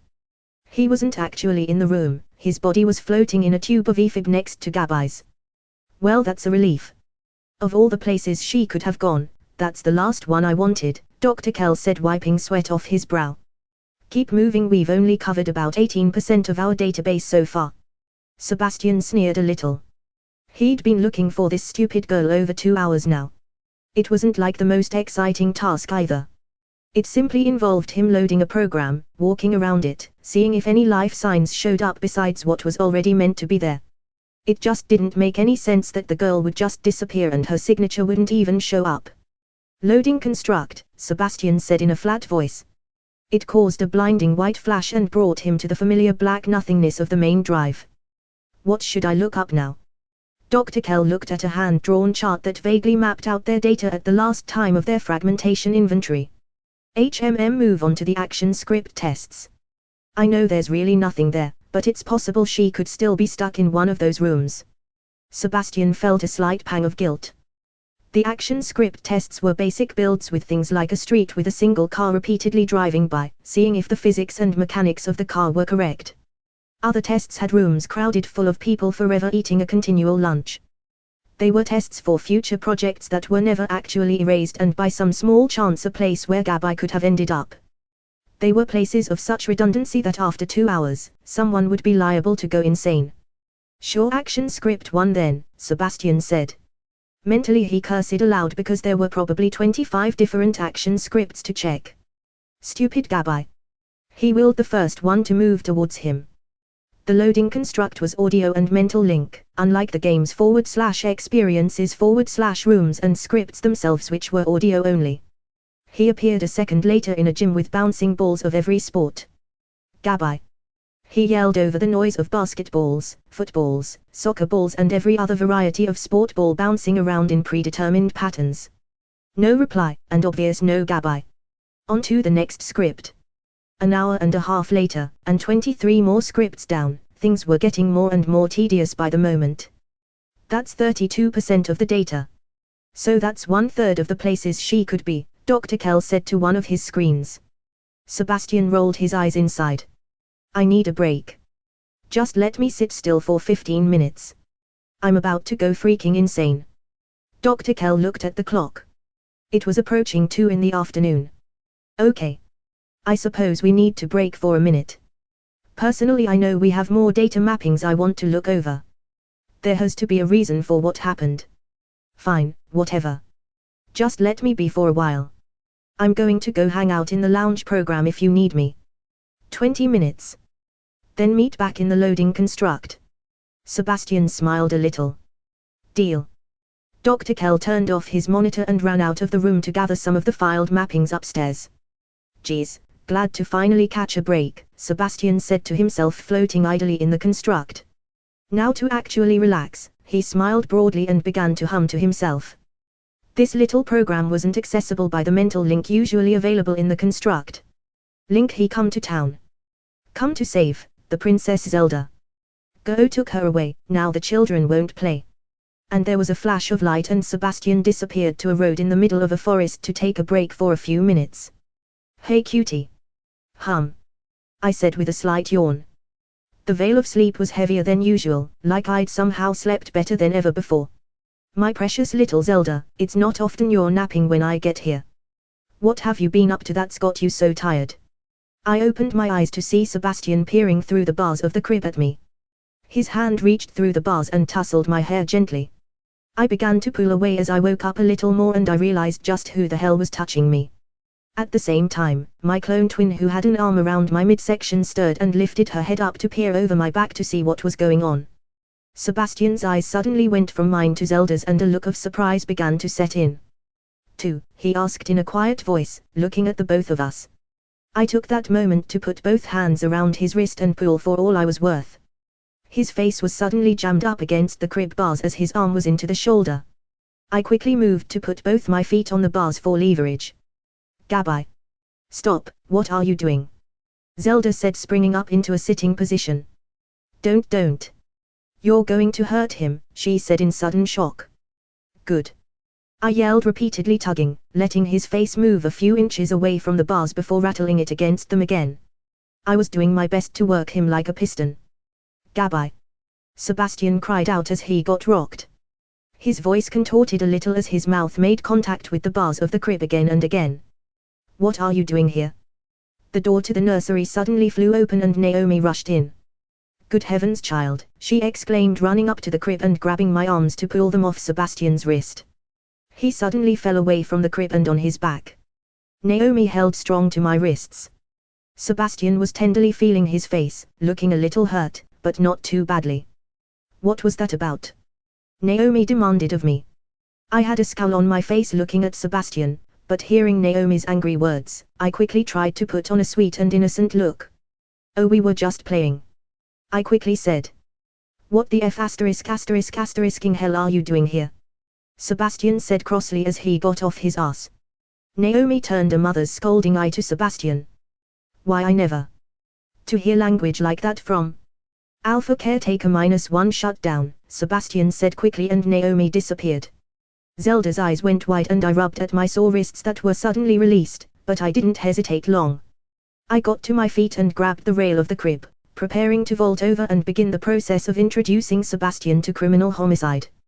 "Raise crib 02 bars 5 feet, Sebastian quickly added. The bars which I had my hands on suddenly lurched upward and my hands slipped free of them as my feet were only momentarily off the crib mattress. I fell back on top of Zelda, landing in a disheveled heap. All the shock and suddenness of the events caused her to start crying. I quickly got up again and moved to the bars. They wouldn't budge, and they now reached up to the ceiling. It was no longer a crib, it was a prison. "So of all the places you'd end up," Sebastian said with a slight laugh as he stayed an arm's distance away from the crib. He looked me up and down before a big smile cracked on his face. "Scowl aside, I must say you look rather cute right now. Wonder if you kept your diaper dry." My face flushed red as I realized that no matter how angry I looked, the fact that I was in a baby's zizzy with a big diaper underneath it, probably took away the bite to my bark. What happened to Naomi?" Zelda asked Sebastian as tears rolled down her face. "She crawled up and hugged my leg." "Oh, don't worry cutie, she just disappeared for a little while. She'll be right back," Sebastian said, completely changing his tone of voice and demeanor. Zelda didn't look like she completely believed him and hugged my leg a little harder. "Bastard. Let me out of here," I said. "I don't think I can do that, you were pretty violent earlier," he taunted. I frowned. "Would you take my word that as soon as I'm out I'm not going to rip off your arms and beat you with them? How about no? Can I come out?" Zelda asked through her tears. I looked down at her and was once again reminded how exactly like me she looked. It was always offsetting to see her, because my mind almost wanted to believe it was me I was looking at. "I'm sorry Zelda, I'll let you out later, but right now this girl Gabby." "Gabby's my sister," Zelda interjected. Sebastian smiled again and looked from her to me, then back again. Yeah, Gabby is your sister." "Bastard," I said coldly. "Well Zelda, your sister Gabby has been very bad, and she's going to need to be punished." Zelda stopped hugging my leg and backed away from me, looking a little betrayed. I shook my head. If I'm the bad one, what happened to Naomi? And why are we suddenly locked in this crib? I asked Zelda and crossed my arms looking at Sebastian. Zelda started to cry again, only looking more and more confused. "Touché douchebag," Sebastian said with a smirk. "Fine, it doesn't matter to me, ultimately you can't win. I control this world. You're going to let me out?" Sebastian smiled ruthlessly. "Oh, am I? It's just a matter of time. I can't imagine your dad wants to have me imprisoned in here. And just wait till my mom wonders why I'm not home for dinner yet. Possibly the only good thing about overprotective mothers is that you can count on them to notice when you're missing." Sebastian's smile faded a little. I'd like to see them find you. As I said, I control this world, I'm the only one who knows about it. I nearly spat at him, dick. Cunt. Stop it. Zelda yelled, covering her face. Her sudden outburst startled Sebastian and I, stopping our petty back and forth. This was really affecting her, she was about to break down. I can't really explain why, but I crawled over and put my arms around her, it just felt like the right thing to do. She hugged me tight. Is it fun playing God? I asked Sebastian as I held Zelda. I mean, if I didn't know better, I'd say she was real, and you're destroying her world right now. You went and invaded it, Sebastian quipped. No, you already had me in it, I said, patting Zelda on the back as she sobbed heavily. I just ended up here. And you can stay here. Where no one will find you. Sebastian stuck his tongue out and turned to walk away. I felt a little rise of fear in me, could he be serious? Wait, but you can't. I said, sounding a little more afraid than I wanted to. Oh, but I can, although I'm not entirely heartless. Give me a few minutes and I'll have Naomi back up and running and you can get out of that crib. A grin filled his face. Have fun with your sister. You two look adorable together. And with that he left the room. I looked down at Zelda and hugged her close, then started crying myself. Eventually the crib bars lowered themselves silently and the lights flickered for a moment. Naomi was probably back again, and somewhere in the house. It didn't matter though. Zelda and I just cried and hugged. I'm not really your sister, am I? Zelda said after she'd gathered herself enough. I dried the tears from my own eyes and took a long look at Zelda. Of course you are, I said. She smiled and hugged me again. I think Seba's really a meanie. I smiled. Yeah, he is. A few minutes later Naomi came into the room and checked on us. Did you have a nice nap? She asked as she lowered the normal height, for this world, crib bar. Zelda looked at her funny, as if to ask how she could be so calm after what just happened, but I tugged on her easy and shook my head when she caught my eye. We didn't sleep too well, I said to Naomi. Or nightmares? Naomi asked, reaching her giant hand down to check our diapers. I nodded and she looked at Zelda, who hesitated but nodded too. Well, it looks like I have 2 wet babies, she said with a smile. My mouth dropped open a little and I quickly performed a check on myself the same way Naomi had. Surprisingly, she was right, which wasn't a good sign. Naomi lifted Zelda up and out of the crib and brought her over to the changing table. Zelda laid her head on Naomi's shoulder and her thumb found its way to her mouth. It was amazing the amount of comfort just being near Naomi gave her. Naomi changed Zelda into another diaper and put a short dress on her. She sat her down on the floor next to the pile of stuffed animals and came back for me. I didn't really like the idea of needing to be changed like this, but it was secondary to my worries on what to do next. Looks like you're a heavy wet agabai, Naomi said with a little teasing finger at my nose. I contemplated biting it for that comment, but kept quiet. I let her tape my diaper and wipe me down. Yes, it was embarrassing, and yes, I hated it, but there wasn't a lot I could do about it if I wanted to get into a dry diaper. Naomi put another diaper under me and taped it up. She got out another dress just like the one she'd put on Zelda and helped me into it. Well, it's still a few hours before dinner time, what would you both like to do now? Find a way home, I said quietly without thinking. You are home, silly, Naomi said with a smile, playing with my hair a little. Taking one of the strands she held it, looking thoughtful. We could braid your hair. I frowned. I hadn't braided my hair since the summer Mom forced me into Girl Scouts. Zelda's face lit up. Oh, can we? She exclaimed. Do you want your hair braided, Zelda? Naomi asked, letting my hair go. Zelda nodded enthusiastically. Well, come on, let's head out into the living room then, and we'll braid your hair. As quickly as my little battle with Sebastian had invaded this world, it was just as soon forgotten. Zelda bopped along happily as Naomi opened the door for her. I was still sitting on the changing table thinking to myself while Naomi stood at the door. Are you just going to sit on the changing table all afternoon? She asked jokingly. I just shrugged. Smiling once more, she walked up and scooped me up in her arms before I had a chance to get down. She carried me out to the living room and I let her without much of a fuss. Zelda had already found a spot to sit on the footstool in front of the giant armchair. She was happily bouncing on it as Naomi came in with me. As we walked by the arcade room I'd seen earlier, I noticed something. The door was slightly ajar, and I distinctly remember Naomi closing it earlier, saying that no one but Sebastian could go in there. A little light bulb exploded somewhere. Down. I want down. I said, fidgeting wildly. Whoosh whoosh, hold your horses, Gabby, I was going to put you down soon anyway. What's got you so excited? Nothing, I said, suddenly trying to adopt an innocent manner again. Naomi put her hands on her hips and looked at me curiously. Would you like to sit here and watch me braid your sister's hair? She asked after a beat. I shrugged a non-committal answer. Naomi sat down and took a handful of Zelda's long hair. French braids okay, Zelda. As long as they're pretty, she chirped happily. Naomi giggled and began her work. Meanwhile, I slowly lowered myself behind the chair and looked back at the door in the hallway. It was still slightly ajar, and if I did things right, I might be able to get by Naomi while she was doing Zelda's hair. The chair kind of had its back to the hallway, but not completely. If Naomi turned her head any, she'd probably catch me out of the corner of her eye. Still, it was worth a chance. That room might very well have the key out of this place, or some type of coding control system in there that I could mess with. I really don't know anything about code, but still having something is better than nothing when it comes to options.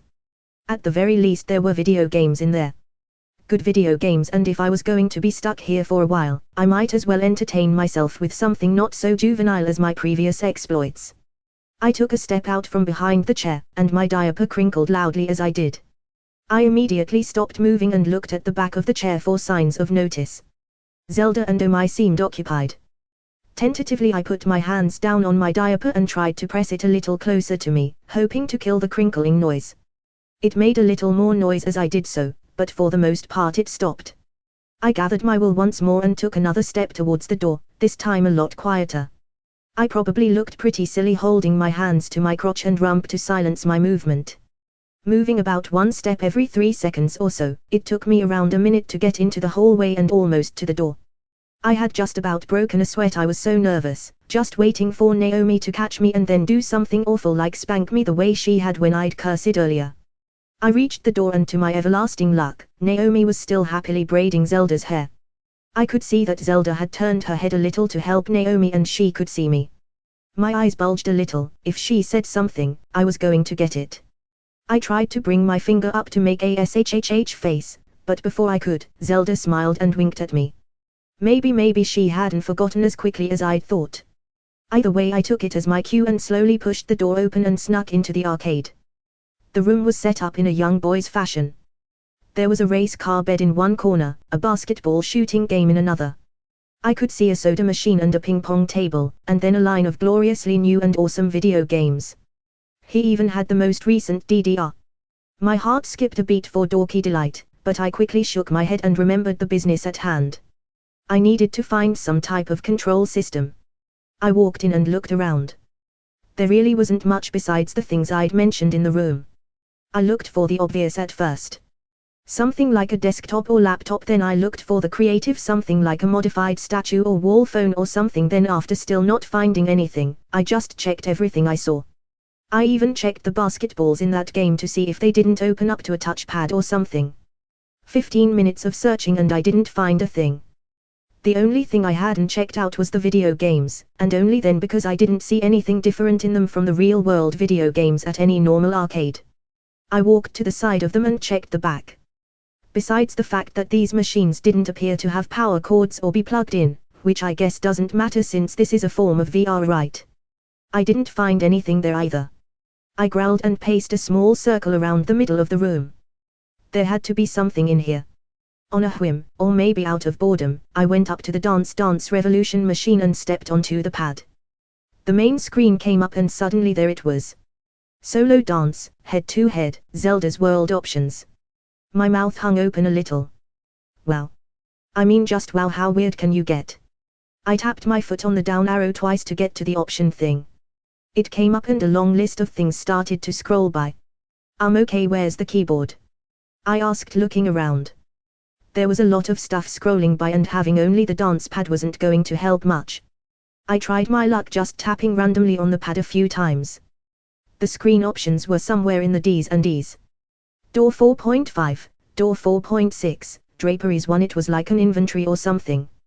After tapping a few more times I stopped at experimental control modifier, only because it stood out as something possibly useful. The screen changed into the pre-game mode. Ready, it asked me. I looked at it puzzled. Ready for what? And the game began. Wait. What? I started trying to play the normal style DDR game you needed to play. Sebastian had really put some work into this. I recognized the song as something by Apotheosis, and if you've heard their music before you'd understand when I say that the arrows came on the screen in a barrage. It was a little funky trying to play the game with a diaper on, and also do it better than I ever had before. I missed nearly every beat. I was beginning to break a sweat, and just then I noticed Naomi was standing to my side with her arms crossed and a stern frown on her face. I thought I told you that you couldn't be in here unless Sebastian was. I thanked the Lord for small favors that she didn't just yank me off the game. I managed the last few steps and held in a curse word as it said failed. The phrase reverse activating experimental control modifier scrolled along the bottom. No sooner had the song finished than Naomi reached for my wrist and tugged me off the game. Wonder if she was programmed to wait for me to stop. Like if Sebastian ever needed to make changes and didn't want to be bothered during it or something. I dunno, just a thought. Next time I catch you in here you're going to get punished. Understood? I nodded absent-mindedly as she took me back out into the living room. Zelda was sitting on the floor playing with a little toy car. Her hair was now in cute braids, and as we came to the armchair, Naomi sat me down on the footstool and began to do the same to mine. I fussed a little bit, but Naomi lightly slapped my hand. You and your sister are going to match, no more fussing or being naughty, okay Gabi? I rolled my eyes, but given that I'd just had the semi-successful little excursion into the arcade, I wasn't going to let my spirits down that easily. I submitted to letting my hair get braided. When you have long hair it's sometimes kind of nice to have it played with. As Naomi worked on my hair, I got lost in my own thoughts. I wasn't quite sure what I'd done on that options menu. What exactly was an experimental control modifier anyway? No harm in asking, right? Naomi. She was just about done with my hair. Yes Gabi. Do you know what an experimental control modifier is? Naomi laughed a little. Oh, not this silliness. Why is it silly? Oh, Sebastian said something about that once, and the whole afternoon I had to change him and Zelda probably a dozen times apiece. My breathing stopped and I felt a sudden panic. Naomi finished my braid and gave me a gentle pat on the shoulder. It was kind of like a game. Whenever I asked if either of them needed to be changed, they'd suddenly need to be. I had an overwhelming urge to run outside before Naomi had a chance, even if just jokingly, to prove what she was saying. All I had to say was, "Ooh, that's all right. No demonstration necessary," I said quickly, turning and trying to cover her mouth with my hands. Naomi looked at me questioningly but shrugged her shoulders and I removed my hands. I hopped off the footstool and joined Zelda on the floor. She was making a puttering noise as she pushed a car along the floor. She playfully crashed it into my knee as I sat down next to her. "Did you have fun playing games in Siba's room?" she asked as she backed her little car up and turned it around. "Not really," I said with a shrug. "I think I turned something on, or I think by not beating the level something turned on as punishment. I don't know." "Did you play the dancing game?" she asked, smiling. "Yeah. That one's my favorite. I like to play it whenever Siba lets me." I nodded and shrugged. Zelda resumed playing with her car and I laid down on the floor, thinking once more. Somewhere in my thoughts, I knew there had to be a way out of here. Possibly through that arcade game, possibly not. I wasn't going to resign myself to being locked forever in this virtual prison. "You look awfully thoughtful, Gabi," Naomi said idly as she sat in the armchair. I shrugged. "Just thinking a lot." "Would you rather I was off being naughty?" Naomi smirked. "Think away." Eventually my thoughts gave way to boredom and I joined Zelda in just playing around. There was a toy box in the corner and I found a little ambulance in it. When Zelda crashed her car into the footstool, I did my best to make a siren sound as the ambulance sped off across the floor to help out. Zelda's eyes seemed to glow a little bit as I joined in. As stupid as it was, we had fun. I was so preoccupied with our game that I hadn't noticed that Naomi had left the armchair and wasn't in the living room anymore. Looking around I saw her walking by in what was probably the kitchen. Judging by the amount of time I'd been here, it might be getting near dinner time. Surprisingly I didn't feel hungry, but I was anxious to see if anything would happen. My mom would pitch a fit if I didn't show up for dinner, and despite Sebastian's cold hardness, he couldn't fend off whatever law/police/manhunt action she was sure to bring down. Naomi came back in the room. "It's just about dinner time," she said in a cheery voice. She walked up to Zelda. "Do you need a diaper change, Zelda?" Zelda looked like she was about to say something, but then shook like she'd suddenly had a small cold chill. At her silence, Naomi leaned down and lifted her short dress to check her diaper. "Oh, looks like somebody's got a messy diaper," Naomi said with a giggle. Zelda looked up at her and nodded, giggling a little herself. Naomi turned my way and I suddenly realized what was about to happen. As if my life depended on it.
As his body was momentarily readjusting to its own control. Even with the physical discomfort he'd grown used to while logging off from his father's machine, there was always the surprising shock of clearing your lungs of the viscous fluid. As he coughed, he began to laugh. He laughed so hard he could barely get to his feet. "Ha ha ha ha ha, I'm the father of twins," he said quietly. "What's so funny?" Dr. Kell asked as he came into the lab. Sebastian tried to control himself as he got to his feet. Nothing. Just remembering something I saw in a video game." "Well, this isn't exactly a time to laugh," Dr. Kell said, looking at the limp and lifeless form of Gabi suspended in the tube of fluid. She'd been in there almost 8 hours. Sebastian tried to hide his grin. "We need to get back to work immediately. We're going to find this girl before dinner time." "And if we don't?" Sebastian asked ruefully. His father looked at him with an odd expression. "Well, I imagine her mother won't be especially happy that her daughter is lost in a computer." "What are we going to say?" "Hi Ellen, sorry your daughter can't come home right now, she's a vegetable." "Think about it, if she feels so inclined she'll have every legal right to sue us for everything we're worth. No one will ever invest in this invention if something like this got out. We'll lose everything. Is that enough? House, machines, respect and all." "This was not supposed to happen, Sebastian." Sebastian's smile faded a little. "This would complicate things a little more. You should have just stayed in the computer. Don't even bother to brush off, I'm going to start refilling your tube with eFib." Sebastian rolled his eyes as the liquid began to fill up around his feet again. "What are we going to check next?" he asked. "I've made a chart and we're just going to continue systematically checking the rest of the drives." "I don't think it'll do much good," Sebastian said under his breath. Naomi pulled the tapes into place on my clean diaper. "Oh, there we go, Gabi. All done." She helped me up into a sitting position and then bounced me off of the changing table and onto the floor. Zelda was waiting anxiously with her arms outstretched to be picked up next. Naomi smiled at her as she lifted her up. "I know, Zelda, I know you don't like to stay in a poopy diaper any longer than you have to. Thanks for being nice to your sister and waiting to go second." He hit Ote. Gabi looked really unhappy and like she needed a change first. I tried not to seem rude by not being grateful for this small kindness, but at the same time, I would have been more grateful if I hadn't been in a diaper in the first place. Zelda was changed just as quickly as I was and we were both herded in the direction of the kitchen where there was a small spread at the table awaiting us. Thankfully there weren't any high chairs in sight, although the chairs at the table were so big, Zelda and I had to sit in plastic booster seats to be on level with the table. "What's for dinner?" Zelda asked as she wiggled excitedly in her seat. Naomi went over to the counter and got 2 plates that had already been prepped. Chicken, mashed potatoes and corn, she said, leaving a plate in front of each of us. Zelda squealed happily and wasted no time digging in once utensils had been given to us as well. My fork felt plastic and was pink with some cartoony character I didn't recognize on the handle. I prodded the food a little bit, it seemed real enough, and I did feel a little bit hungry, but at the same time I wasn't sure if that was me actually feeling hungry or just an artificial desire that the program was placing on me, like how often it saw fit to make me go the bathroom bletch. I tried a spoonful and it wasn't half bad. I've had better, but it tasted real enough for something my mind knew wasn't real at all. While we ate, Naomi sat happily watching us. I thought about asking her if she was going to eat, but then I remembered she probably didn't need to. What do we do after dinner? I asked after clearing about half my plate. Well, you girls can play a little bit more if you want, but sometime before bed you're both going to get a bath and maybe if you're really good, a bedtime story before bed. The Handsome Knight and the Princess. The Handsome Knight and the Princess. Zelda sang merrily. Naomi giggled and patted her head. Only if you're good girls tonight. Zelda went to finishing everything on her plate a little faster. I sighed and tried to do the same. Hi, Dr. Kell. This is Ellen, Gabriel's mother. A cold sweat suddenly broke over Dr. Kell's brow as he held the phone uneasily to his ear. He knew who it was as soon as he'd heard the phone ringing. Hi Ellen, what can I do for you? He asked, trying not to sound panicked. Well, it's about dinner time and I was wondering if Gabriel was going to be heading back home soon. Dr. Kell looked at Gabby suspended in the tube of liquid, floating as lifeless as a corpse in formaldehyde. Actually Ellen, Gabby is really helping us out right now. She took to this work like a duck to water and she's made so much progress that she doesn't want to quit now. I told her she can eat here if she'd like, she's such a diligent worker. On the other line, Ellen nearly gasped. Potato, a diligent worker, her daughter and the word diligent hadn't been coupled together in the same sentence since ever. You tell her not to stay out too late then and that I'm proud of her for finally getting interested in some form of work.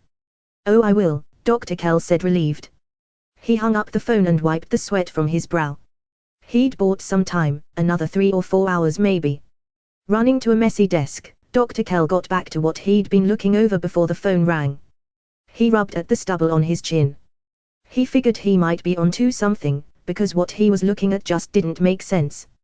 One of the logarithms had to be wrong. How could you explain a discrepancy in numbers when it came to computers? He spread out a pile of papers made over the last few weeks. They were sort of a 2D copy of the files they'd created and stored. They hadn't added anything to the system in the last 2 weeks since he'd decided to refine what was already there. And yet, he checked the bottom of the registry and read out the number as it appeared, 1,02,934,623 megabytes, nearly a petabyte. A whopping number, and yet he looked at 3 of the monitors, all displaying the same final number after their inventory.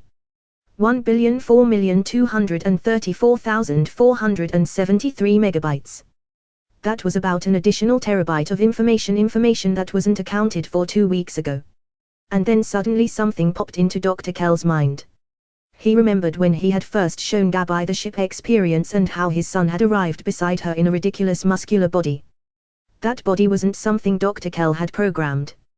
Dr. Kell looked at his son suspended in the tube, and then to one of the screens where he was walking around an amusement park that they'd built together on one of the monitors. How hard was he really looking for Gabby? A terabyte is easily enough information to store one of our virtual worlds, he thought aloud. I'd wager that's where Gabby is. She's not in a world we created, he said, but looked over at his son, or not in a world that I created. Suddenly his eyes went wide. Gabby! He exclaimed, and rushed to find what his son had been up to. Okay, you two. It's time for a bath, Naomi said, coming down the hall from where the bathroom was. She had already filled the tub with hot water and bubbles.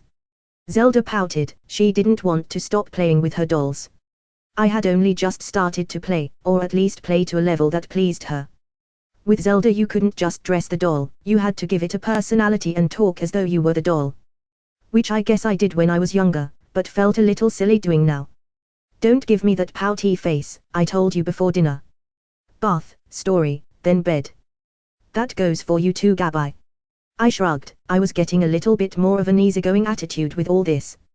Besides, after the number of wet diapers I'd had today, a bath didn't sound too bad. It was another way to kill time, and it couldn't be too much longer before someone got me out of here. Naomi came over and picked Zelda up. She gave a playful struggle before being carried on Naomi's hip. She put out her other hand for me and I took it and let myself get guided to the bathroom. The bathroom was a little odd. It had a large tub raised in the middle of the room and then lots of white tile and bright lights around a mirror on one side of the room. The tub easily looked big enough for 3 or 4 people, at least my size people. It would probably be just big enough for 1 or 2 at Naomi's size. Naomi undressed us, you to pick and removing our diapers. Zelda's was wet, mine dry. I felt very awkward once more to be standing naked with my twin, who unfortunately had been anatomically gifted a little bit more than me. Okay, who wants in first? Naomi asked with a smile. I felt Zelda's hand on my back and she playfully pushed me forward. I stumbled awkwardly in my nakedness. Naomi giggled. Up we go, she said, lifting me into the tub. I struggled a little bit, but only momentarily. The water was nice and hot, and topped with bubbles. I quickly sank in and murmured happily to myself. Oh, this felt good. I didn't have to dunk my hair under because seconds later a small wave washed over me as Zelda practically jumped in. Naomi laughed and got back enough so that she wouldn't get wet. She took her time and went about getting a loofah and some body wash to clean us up. I giggled as I pulled my wet hair out of my eyes. I smirked and brought my hands together to splash Zelda. She looked a little shocked, but quickly got her hands up to start a wet war. Girls, water in the tub, not on the floor, Naomi interjected. She didn't get much through though as Zelda and I each turned toward her, rearing for a big wave. Don't even think about it, she taunted playfully. Asterisk asterisk asterisk asterisk asterisk asterisk asterisk asterisk asterisk. Dr. Kell's fingers were flying over the keys. He knew where to look now. It was like his computer had developed a malignant cancer cell that had remained hidden. He had to reprogram some of the algorithms to look in areas that weren't supposed to be there, but soon he was able to pull up 4 programmed worlds. It was hard to figure out which gab I would be in because a lot of them had decipher between real and virtual girls. The first world seemed to be an intricate Turkish bath and harem, complete with concubines in various states of undress. Dr. Kell was able to tell fairly quickly that Gabai wasn't among them, but more than her safety began to concern him based upon the type of worlds that his son had programmed. The next world was a girl's locker room, then a sex dungeon, and finally a backyard. The backyard is what struck him the most. Of the other 3 perverted places, it didn't really fit the mod. He spent a bit more time combing through this world. He started by panning the screen. He liked to call this part magic mirror because it was like looking through a window into another world that seemed as real as this one. Dr. Kell rarely liked to venture inside the world, always fearing what might go wrong, like now, and not being able to respond properly on the inside. There were more things you could do to fix problems while outside the computer than in. He reached over for his microphone and started calling out. Gabai, he asked into the screen. Gabai, are you there? He explored the area a little bit more. It had children's swings and a little playground at one part of the yard, then a pond, and a modest little house. He kept looking. After riding the roller coaster for about the 5th time, Sebastian was getting a little bit bored. Pretending to look for Gabai is only fun when you think you're getting away with it, but it was getting to be less so because of how much time it was taking up. He hopped off the train of coaster cars at the station. For form's sake he had actually looked all around the virtual theme park he and his father had created, despite the fact he knew perfectly well where Gabai actually was. Hey Dad, she's not at the theme park, Sebastian said over the comm channel. Okay, keep looking, his dad said, a bit distracted. But she's not here, Dad. Where should I look next? Oh, head to the next partition. Maybe she's come back full circle to the boat. Sebastian shrugged. Whatever, it was somewhere to check.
amazement of being treated completely like a toddler. The individual attention I got while being dried was kind of nice. Naomi smiled warmly and got nose to nose with me before dropping a warm fuzzy towel on me and rubbing me down. Zelda was already swaddled like Mother Teresa in her own fluffy towel. Then, as if by magic, Naomi went from dry to wet. I puzzled at it for a moment, but then remembered she was a program. When I was dry enough, Naomi picked me up and put me on her hip while taking Zelda's hand and leading us back to the nursery. The comfort of the bath had eased my nerves a little bit, but worry was starting to creep back. The longer I was in here, the less likely it felt like I'd be getting out soon. It had to be past dinner time back in the real world. Shouldn't my mom be freaking out by now? I was laid down on the changing table. Naomi took off my towel and got out one of the giant baby diapers and put it under me. She powdered and rubbed a little cream around before taping it shut and swapping me for Zelda on the table. After we'd both been diapered, she went and got matching footed sleepers. "All right girls, it's time for bed," Naomi said as she finished zipping up the back of Zelda's sleeper. Zelda spun around and pouted. "You promised a bedtime story." "Did I?" "You did. And a promise is a promise." Naomi shook her head before ruffling Zelda's hair. "What would you like me to read to you girls?" While they were talking, I went over to the bookshelf and took out a hardbound book. It said The Handsome Knight and the Princesses on the side. "Read us The Handsome Knight and the Princess." Zelda started repeating happily. Naomi smiled as she saw I already had it. Zelda had been talking about it since dinner, so it wasn't that hard to guess what she wanted to have read. Naomi went over the rocking chair in the corner and sat down, lifting Zelda up to sit on one knee. She beckoned me over and picked me up to sit on her other knee. It took a moment to situate, but pretty soon Naomi had her arms around the both of us, and had me open the book for her to read. Zelda wasted no time laying her head against Naomi and sticking her thumb in her mouth. I sat a little embarrassed to be this close to the two of them, especially with how much of a comfort Zelda seemed to be making this. As I opened the cover, the first page was a picture of the Triforce from The Legend of Zelda. I frowned. "What's Wogpawby?" Zelda asked behind her thumb. I turned the page to find the classic pic of Link holding up his sword to the light. "Oh nothing, I just think I've read this one before." "It's a book about our little princess here," Naomi said with a smile. Zelda grinned widely behind her thumb. "You wouldn't mind hearing it again, would you?" Naomi asked. I shrugged. "Why not? Should have expected something like this anyway.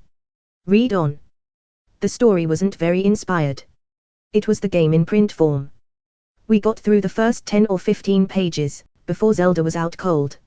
I couldn't really sleep, or pay attention to the book as thoughts of time kept worrying me. It had to be 8 or 9 by now. What if Sebastian had really trapped me in here? "You ready to go to bed, Gabby?" Naomi asked quietly as she finished reading the page. "Yeah, I guess," I said, still not really paying attention. She shifted her arm from my back to under my padded butt and managed to stand up with both of us, bringing us over to the crib and putting us down inside. Zelda stirred briefly, but I don't think she actually woke up. She did however sense me near to her and immediately wrapped her arms around me in a cuddle. A part of me wondered if she did that out of programming, or if it was just part of how she'd naturally act well if she was natural. Naomi smiled down at us and pulled some blankets up before going to turn on a nightlight and turn off the main lights. She quietly shut the door and left me alone with Zelda and my thoughts. My mind began to wander in dangerous circles. It went from possible scenarios of what was going on outside the computer, to me being stuck in here as Sebastian's caged thing, forever the sister of poor Zelda. My hand came up and gently stroked Zelda's hair. I'd always been an only child, my mom's computer-loving potato. As weird and even embarrassing as the day had been, having a sister was a new experience, one that I kind of liked. "Gabby." My thoughts were interrupted by a voice from somewhere out in the hallway. "Gabby, are you there?" It was a guy's voice, and it didn't sound like Sebastian's. My heart jumped. "I'm in here," I yelled out, waking Zelda. "Hello," I called out again. A few moments later, a floating square with Dr. Kell's face in it came through the wall. "Gabby, thank goodness. I thought I'd never find you. You have to get me out of here, Dr. Kell, Sebastian's gone crazy. He's built this whole perverted place and I can't get out." Zelda sat up and rubbed her eyes sleepily. She looked up at Dr. Kell's screen a little confused. There's two of you? Dr. Kell asked, looking at Zelda. Long story, look, get me out, sooner the better. Dr. Kell nodded vigorously and started typing on his side. It's going to be a little complicated. You're in an area that's not supposed to have been formatted yet, so I'm not exactly sure how to pull you out yet. My heart beat a little faster. Not sure. What do you mean? You can see me, right? Just unplug the machine or something, let me out of here. Dr. Kell bit his lip. Zelda looked even more confused than before. Gabai, who's that? This is Dr. Kell, he's Sebastian's father. I said, standing up with my hands on the crib bars. Dr. Kell noticed my outfit, and raised his eyebrow a moment, but thought better of it and kept typing away.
We'll talk about this in the morning. Besides, I bet I know what the problem is. Do you need a change, Gabai? It was the stick that broke the camel's back. I started to cry senselessly as nature took over. I don't know how else to describe it other than to say it's like needing to sneeze all of a sudden.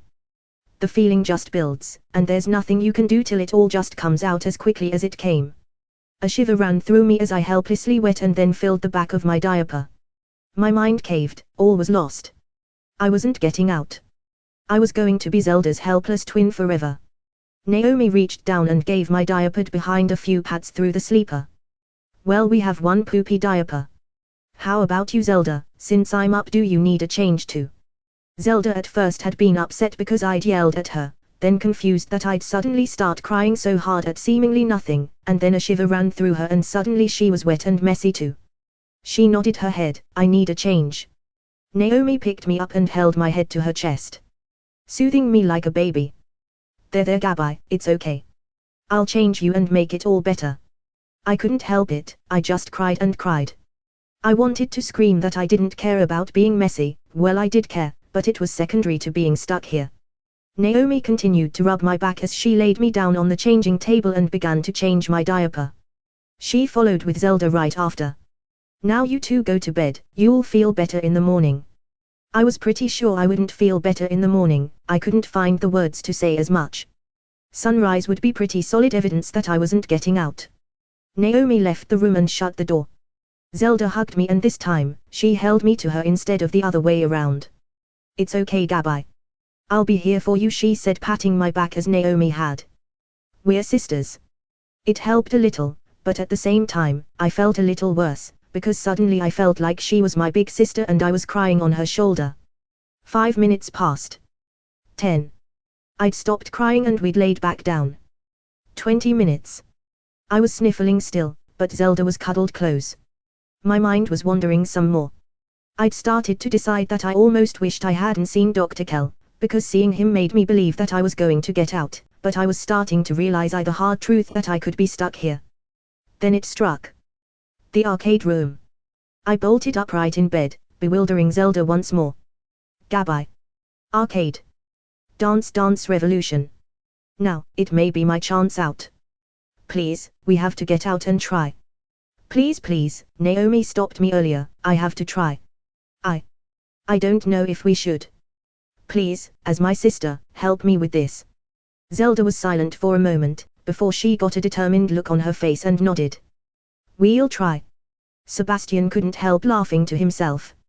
Dad's going to kill me when I get out of here, he mused while floating around in space. The thought had a bitter aftertaste.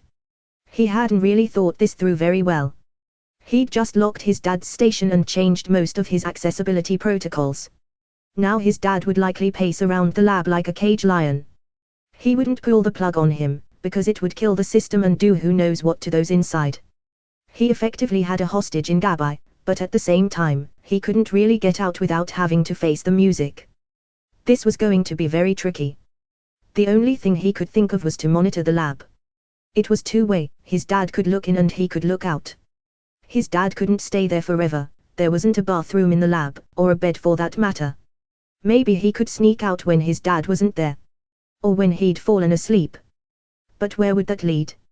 His dad wouldn't just let him come back home later with Gabi trapped in the system. He couldn't really call the cops either. He giggled at the thought of that phone call. My son is holding the girl from down the street hostage. The fuzz shows up and then they see two teens floating like dead bodies in a tube. His dad would likely be the one to go to jail over it. Maybe he could incapacitate his dad in some way.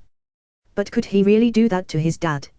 Sebastian thought a moment. He was evil in his own way, but not that kind of evil. Maybe there would be some way that he could get his dad into the tube, switch places with him. That made him smile, trap his dad inside the system and custom build him a limited tools workshop.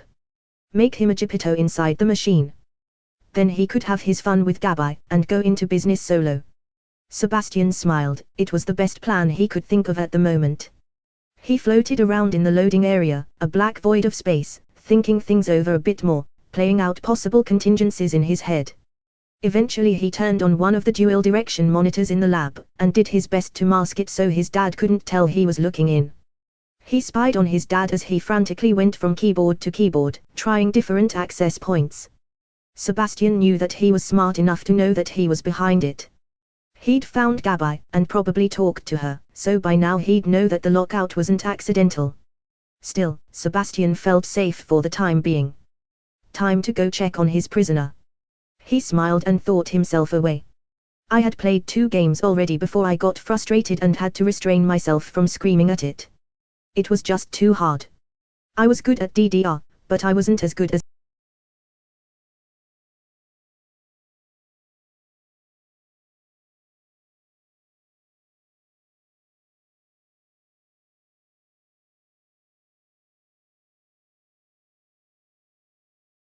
that made me slap my head. Hyrule, the damn stupid kingdom where Zelda lived. There was even a list of commands, but most of them were turned off, and I was in the process of unlocking them. Or at least failing to. Luckily, my failing hadn't turned anything retarded on, like the experimental control modifier that had plagued me since this afternoon. Sebastian is really good at that game, Zelda said, as she watched from the side. He must be, I said angrily. I stepped down, about ready to give up. Zelda smiled. Can I try? I shrugged. Why not? So Zelda got up, and it was amazing. She was like one of those videos that comes out of Japan. It wasn't just stomping the lights and arrows, it was fluid dance. She performed flawless and I gave her a huge hug as her score rang up and the options unlocked. We were just starting to scroll through them in the hopes of finding an exit as the machine disappeared out from under our feet. We only fell a few inches, but it still shocked us. It just wasn't fair. We'd finally unlocked it and then gone. Ooh, this just wasn't fair. That was pretty good, Sebastian said from the doorway behind us. Anger and terror mixed together as we turned to him. He was staring at us smugly as he leaned against the door frame. I forgot about the arcade games. Bastard! I screamed.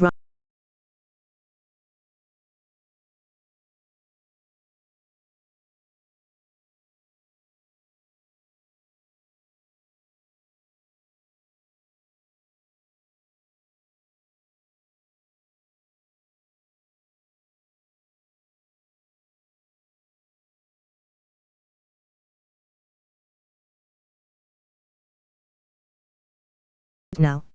She needs to be put back in her crib, Sebastian said from behind her. Naomi didn't reply, she just nodded and started walking back down the hallway to the nursery. I struggled as hard as I could.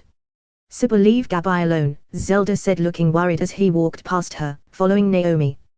He simply gave her a smile and kept walking. I was put back in the crib.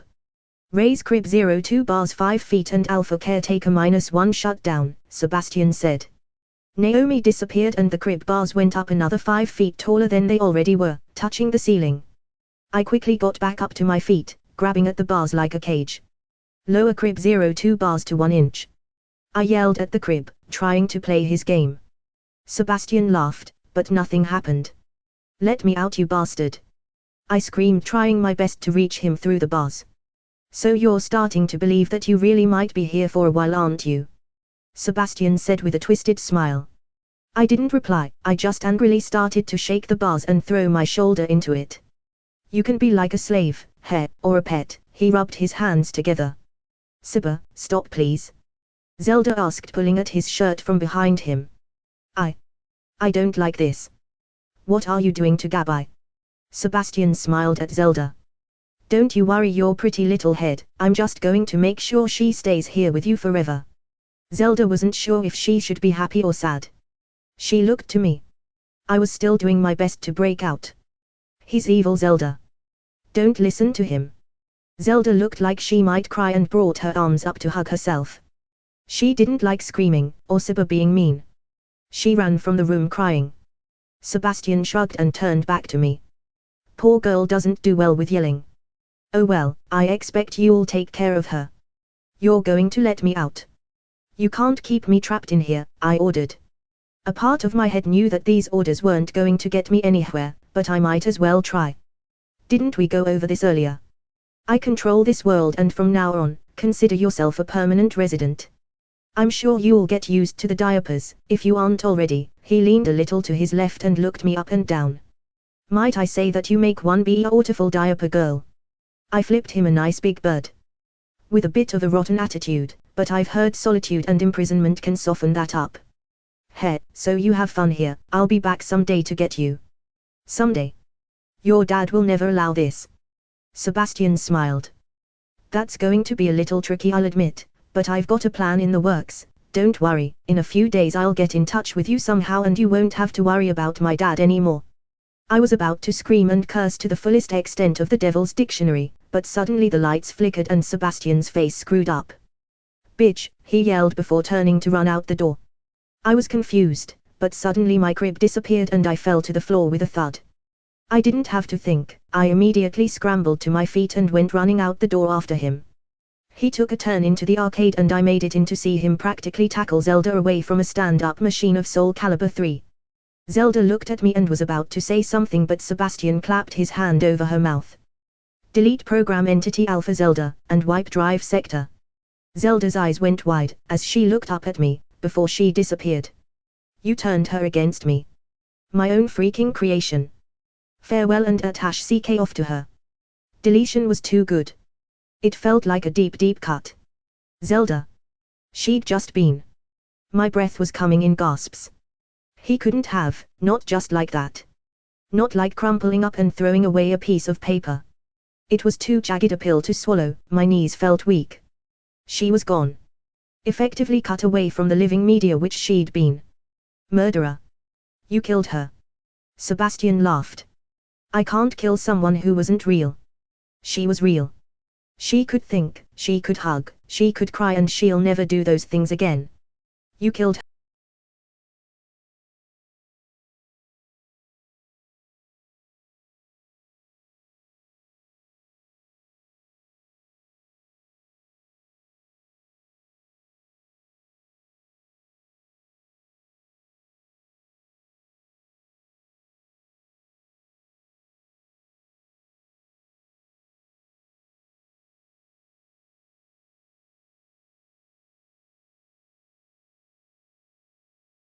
To throw up. It was a miracle. He wasn't sure where it had come from, but Dr. Kell had found a loophole in the system and logged in, and even better, there was a nice shining partition where there hadn't been one earlier. It was as if the clouds had parted and a ray of light had shone down on the hidden door. He quickly returned to the backyard place he'd been before and zoomed his magic mirror around the house till he found a rather well-furnished arcade where Gabby and his son were arguing. He turned around and slammed the log-off process on her tube, just as she was running at his son on the screen.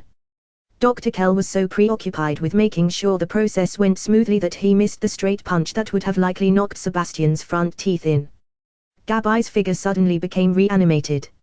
She thrashed in the tube like she was punching someone in front of her, and as the liquid went below her head, she started to throw it up and out of her system. It all came out in a rush. My vision went blind and then suddenly very white as my lungs struggled to throw out the most horrible amount of mucus I'd ever felt. There was something warm that had surrounded me, but it was slowly receding. I tried to open my eyes, but the light hurt. Easy, Gabby. You've been under for many hours. Your system may take a few minutes to adjust. I tried to speak, but all that happened was more of the fluid dribbling from my mouth. As the warmth went down to my knees, I began to fall over, feeling a little too weak to stand. My back hit something and kept me propped up. Hold on, I'm coming. I heard someone yell. Whatever my back was against, it started moving and eventually I began to fall without its support. Whatever fluid had been around my legs suddenly drained and went everywhere. I felt two arms grab me. Gabby. It's Dr. Kell, can you hear me? I tried to speak again, and marginally managed a positive response. About that same moment I heard something crash outside the room. Oh my baby, came the unmistakable worried scream of my mother. My mother threatened every legal course possible with Dr. Kell, even though she wasn't really sure what he'd done to me.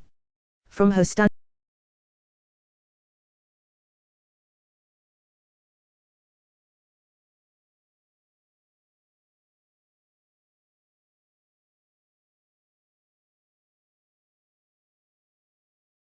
her calls, and after some explaining she was able to understand that Sebastian had tried to hurt me inside some type of advanced video game, and as punishment we were going to leave him in for a while. Somehow my mother bought this story and was happy just to get me the hell out of there and tell me to never go back. The good news is that in the end, I'm getting my college paid for. Her computer programming degree, here we come. It didn't take lawyers. Dr. Kell offered it and said he'd pay no matter which school I choose. Once my mother had it in writing, she was able to just pretend it had never happened. She had his word, and my word that nothing inappropriate had gone on, and that I'd just some dangerous experimental testing. She was happy that I just wouldn't be doing it anymore. So, life returned to normal. My mom stopped pestering me to find a job. Well, she mostly stopped pestering me. Whenever she brought up the subject I could guilt trip her about what happened last time she found me a job, and that usually bought me 3 or 4 days of unmolested video game time. I think the other reason she didn't bother me about it as much was because, well, I've been left with a lingering need for diapers. Dr. Kell said it would probably go away after a few weeks. I'd come square with him. My mom didn't know why, but thought it was a bad side effect. I'll admit it's a bit embarrassing having to wear diapers in the real world, but at the same time, I kind of like them. They remind me of a twin sister I once had. Sebastian knew he was boned. He'd flinched as the fist came in, but then it never connected. He'd opened an eye to see Gabby look like she was throwing up, then disappear. $and his father had gotten her out. But how? He started yelling all his commands, but none of them worked. He couldn't even get Naomi to come back. He ran to the Soul Calibur 3 machine and started trying to figure out what Zelda done on it. It only took him a moment to find that she had opened up some pretty glaring security gaps. The stupid girl hadn't always been dumbly watching him as he played games on this or tinkered with the world. Some part of her had learned what he was doing. Stupid learning algorithm. And now she'd let his father in and he was screwed. He sat down on the floor. This was going to suck. He started trying to get to any programming outlet commands he could, but everything was locked out. The only thing he could get to was the hashed and deleted files. He started scanning through to see if he could reactivate any of his controls and was just going through the large program pile that Zelda had become before everything suddenly went black. It was a hard decision, but in the end, Dr. Kell reasoned that this was a good excuse to get data that he'd really needed to get, but didn't know how else to get. Sebastian was willing to gamble with someone else's life, so this was only fair. He pulled the plug, and had an emergency log off. He turned on all his brainwave mapping systems and immediately rushed to his son's aid to make sure he didn't die as he was ejected from the system.